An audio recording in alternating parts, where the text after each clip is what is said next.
Amados y amigos hermanos, saludos, bendiciones. Gracias por acompañarnos una vez más en este su programa, El Dr. Anderson Habla.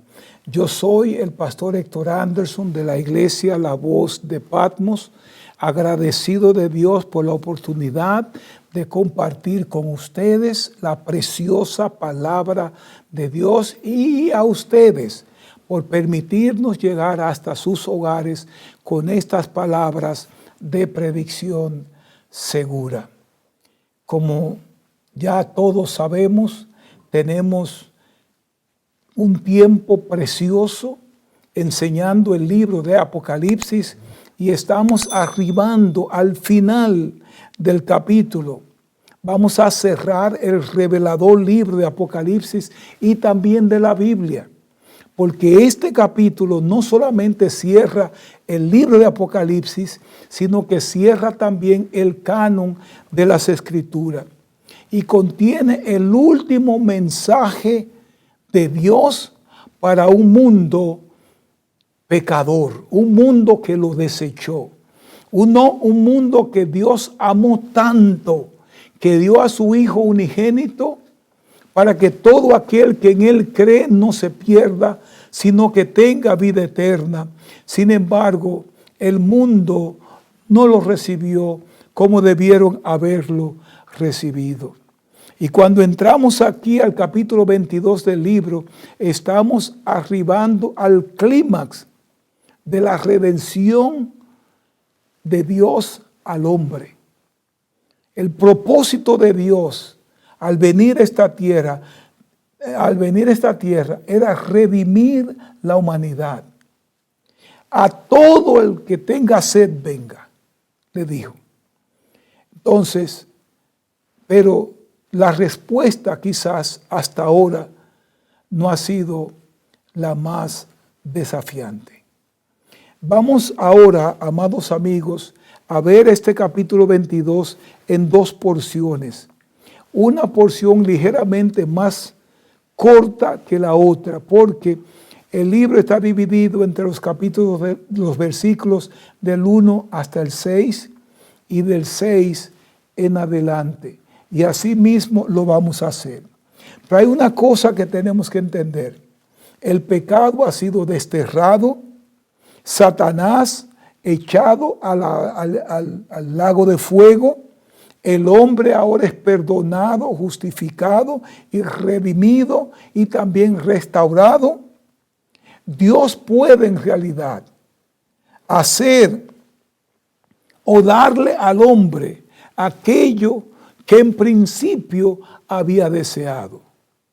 La gente pensó que Satanás había ganado la batalla.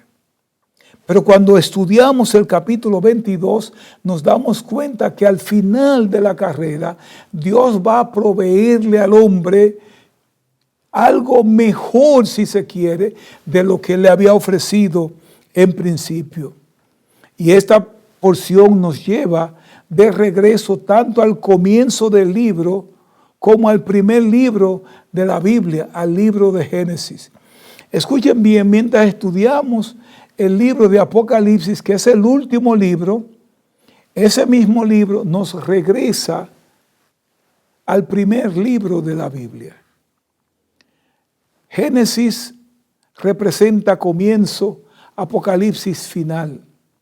Y vamos a ver aquí que tenemos que regresar al jardín del cual habían sido desterrados el hombre y su mujer.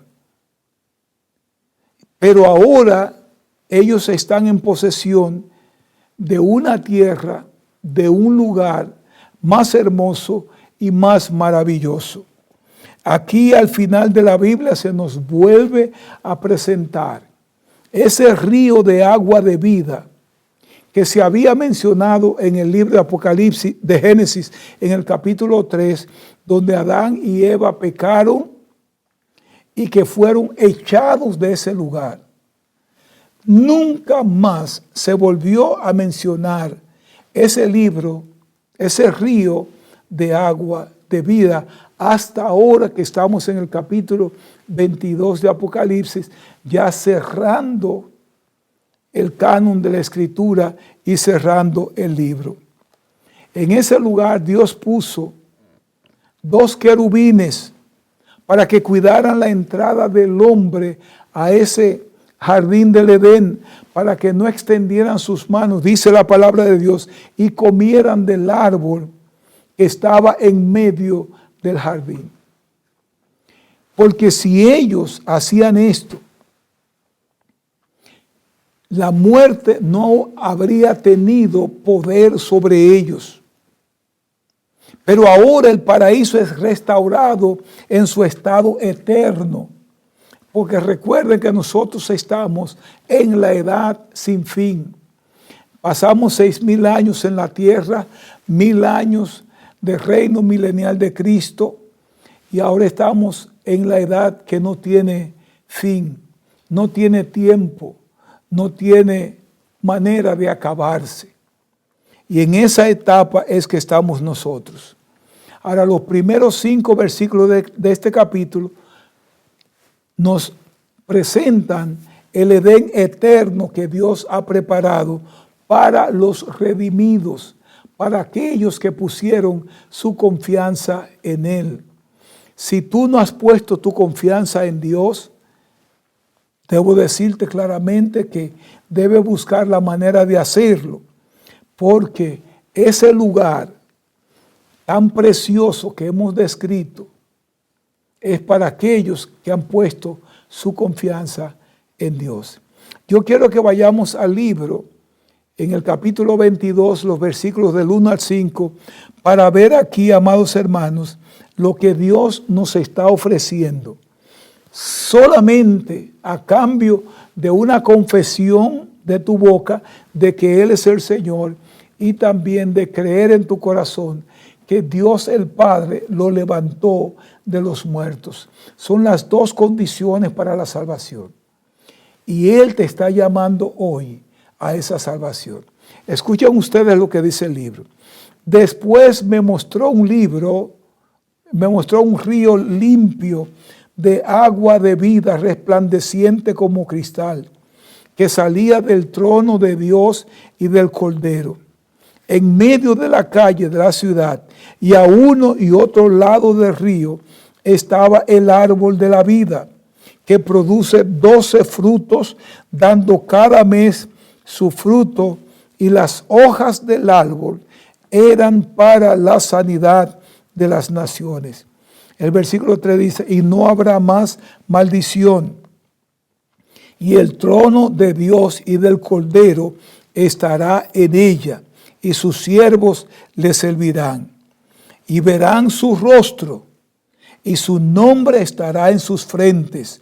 No habrá allí más noche, y no tienen necesidad de luz de lámpara, ni de luz del sol, porque Dios, el Señor, los iluminará, y reinarán por los siglos de los siglos. Amados amigos, estos primeros 5 versículos del capítulo 22 de Apocalipsis describen la vida abundante, la bendición continua que va a haber en la Nueva Jerusalén. Pero, eso sí, el versículo contiene un lenguaje que no es quizás tan fácil de entender, que vamos a ver un poquito más adelante. Y vamos a exegetar este capítulo versículo por versículo, porque con ello vamos a cerrar este libro, y yo quiero que todos puedan realmente entender al menos este último capítulo, donde Dios está mostrando las grandes bendiciones finales del libro y lo que implica salvarse o dar su corazón a Dios. El versículo 1 dice, me mostró un río limpio, puro, de agua de vida, claro como el cristal, que salía del templo de Dios y del Cordero. En el último vistazo al futuro, Juan ve este río fluyendo desde el trono de Dios. Y este río es la fuente eterna que emana de Dios. Dios es el sustentador. El agua corre por la calle central de la Gran Jerusalén. No habrá necesidad de comida ni bebida en el cielo, pero vamos a comer y vamos a beber, no por necesidad, sino por gusto. Estaremos comiendo y también bebiendo, porque Dios va a darnos esa bendición. Este río es diferente de cualquier otro río que tú pudieras conocer y oír. ¿Saben ustedes por qué? Porque ese río no tiene una cabecera, no tiene un río que le suple de agua, sino que toda el agua va a provenir del trono mismo de Dios para regar todo ese lugar. Y pudiéramos ver el simbolismo de la vida. El agua de la vida simboliza el flujo continuo de vida eterna desde el trono de Dios a los nuevos habitantes de la tierra. Cuando digo aquí tierra, me estoy refiriendo a los nuevos habitantes del cielo. Jesús le dijo a la mujer samaritana, cuando se acercó a ella y le pidió agua, la mujer samaritana le dice, ¿cómo tú siendo judío me pides a mí de beber? Jesús le dijo, si tú supieras quién es el que te pide agua, tú le darías a él y él te daría agua viva, el agua de vida eterna, para que nunca más tengas sed. Amados, esta es el agua de la que Jesús estaba hablando cuando hizo esa promesa a esa mujer samaritana. Jesús hacía referencia a un agua que posee poderes vivificantes. La fuente es el Padre y el Cordero. Observen ustedes aquí que el Padre y el Hijo comparten el trono. El trono es de ambos. No hay un trono para Jesús, un trono para el Padre, no. El trono lo comparten los dos.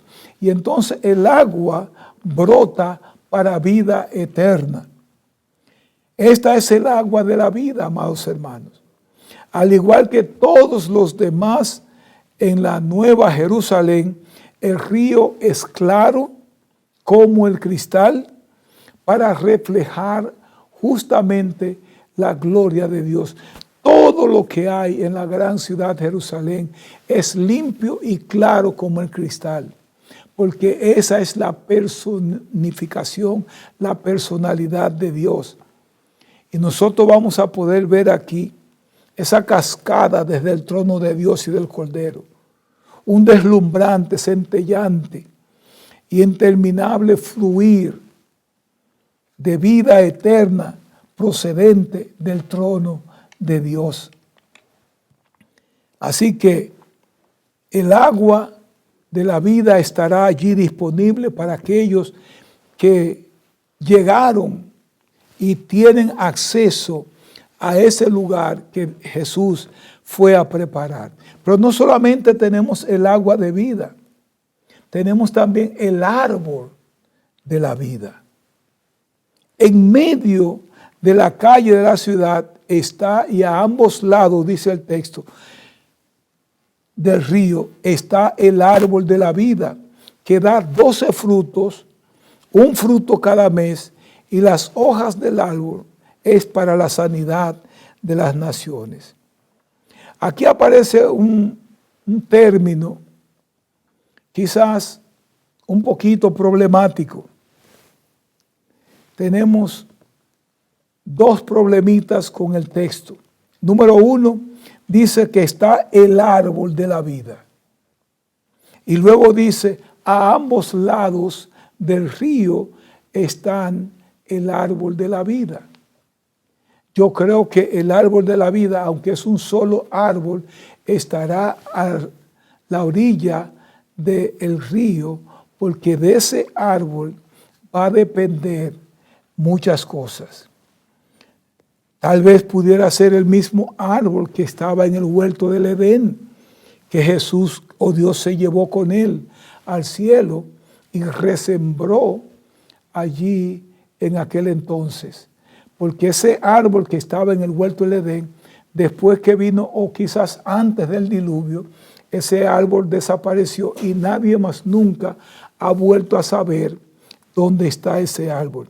El carácter se revela en Génesis 3:22, que si Adán y Eva hubiesen comido de ese árbol, la muerte física habría sido imposible.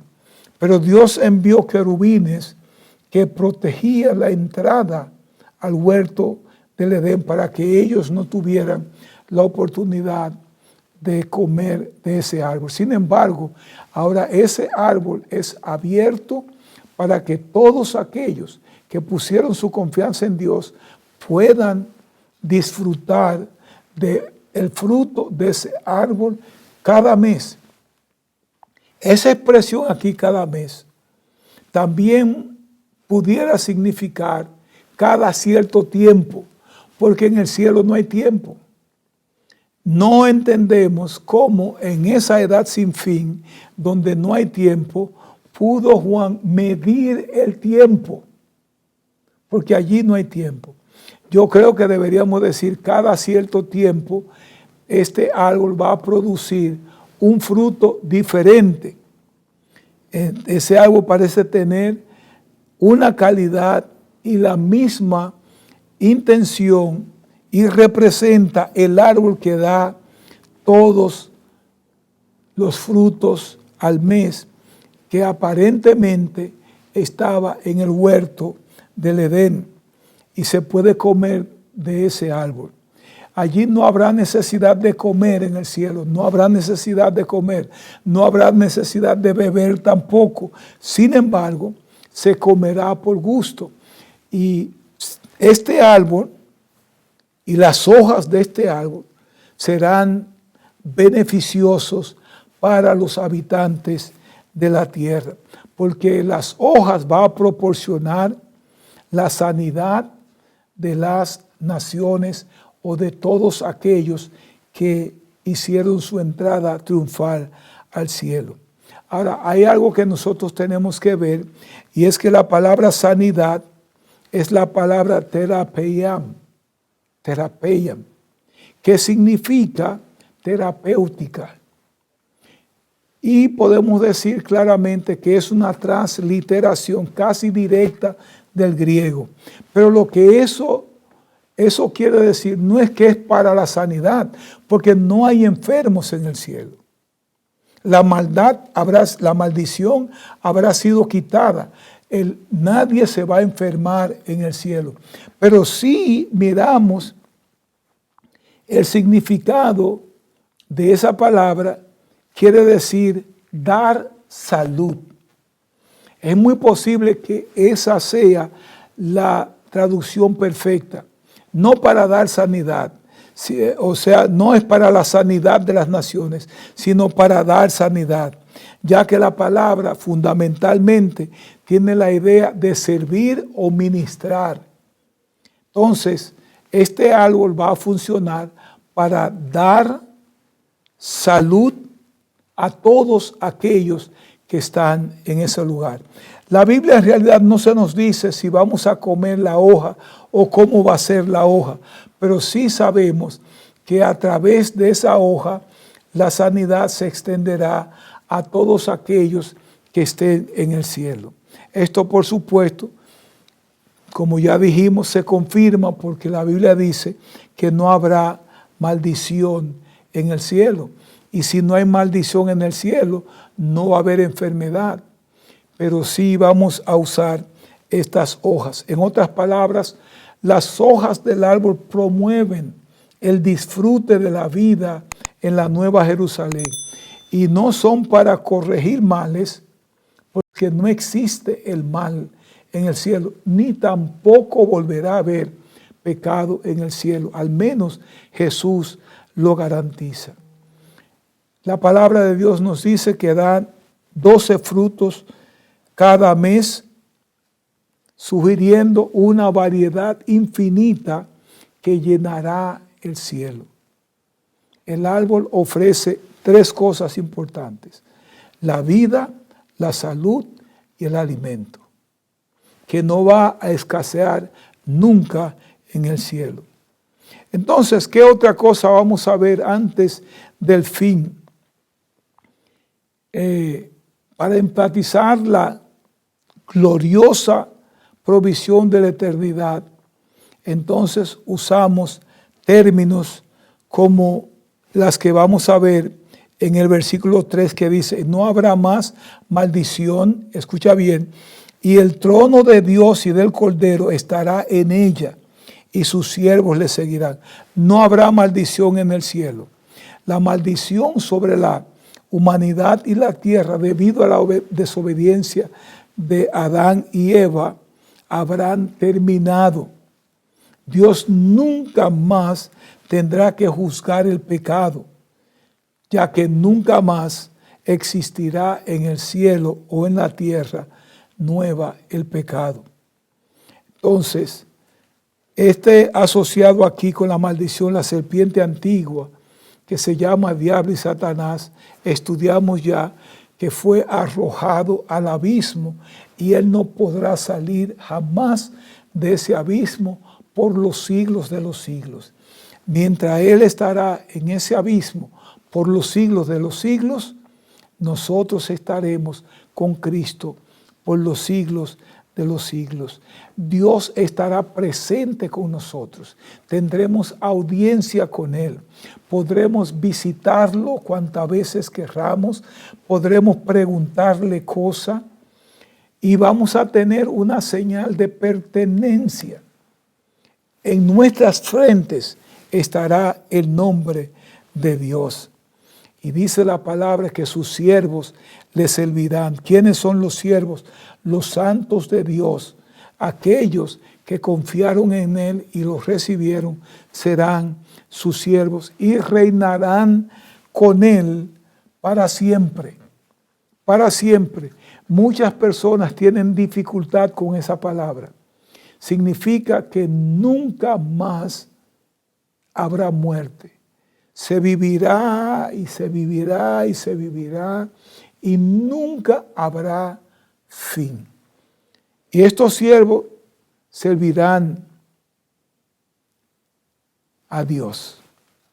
Los cristianos hemos sido comprados y pagados con la sangre de Cristo. Estaremos con el Cordero y el Padre, pero no seremos nunca iguales a ellos. Seremos sus siervos y estaremos allí para servirle. Los santos de Dios servirán y reinarán con Él para siempre. Apocalipsis, el 22, el capítulo 4 dice: y verán su rostro y su nombre estará en sus frentes.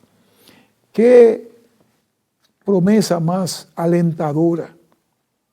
Verán su rostro. Significa que como creyente se nos concederán audiencias con el Rey de Reyes y Señor de Señores de manera regular. Pero los residentes del cielo pueden mirar el rostro de Dios sin daño alguno, porque ahora son santos, tienen un cuerpo glorificado.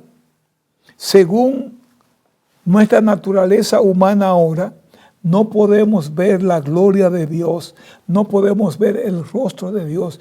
Dios le dijo a Moisés que no podía hacer. Pero la mayor bendición de la eternidad es que veremos el rostro de Dios. Podremos sentarnos con Dios. A pesar de toda la lumbrera, podremos quedarnos con Él. Esto es imposible ahora, pero seremos glorificados y ese cuerpo glorificado nos dará la oportunidad de poder compartir con Dios el Padre, Dios el Hijo y Dios el Espíritu Santo. Ni siquiera hombres como Moisés pudieron ver el rostro de Dios. El apóstol nos dice, ahora vemos por espejo. Nosotros vemos como empañado, pero en aquel entonces lo veremos tal cual es. Y esta es una esperanza para los santos de la Nueva Jerusalén. Veremos el rostro de Dios perfectamente. Y su nombre estará en nuestras frentes. Eso significa pertenencia. Eso significa consagración. Eso significa que somos de Él. ¿Cómo va a estar ese nombre en la frente? La Biblia no nos explica, pero puedo pensar que será como un tatuaje o como una estampa, una estampilla en nuestra frente, y vamos a vivir con ese nombre que nos distinguirá como hijos y siervos de Dios. Finalmente, el versículo 5 dice, no habrá allí más noche, y no tienen necesidad de luz de lámpara, ni de luz del sol, porque Dios el Señor los iluminará y reinarán por los siglos de los siglos.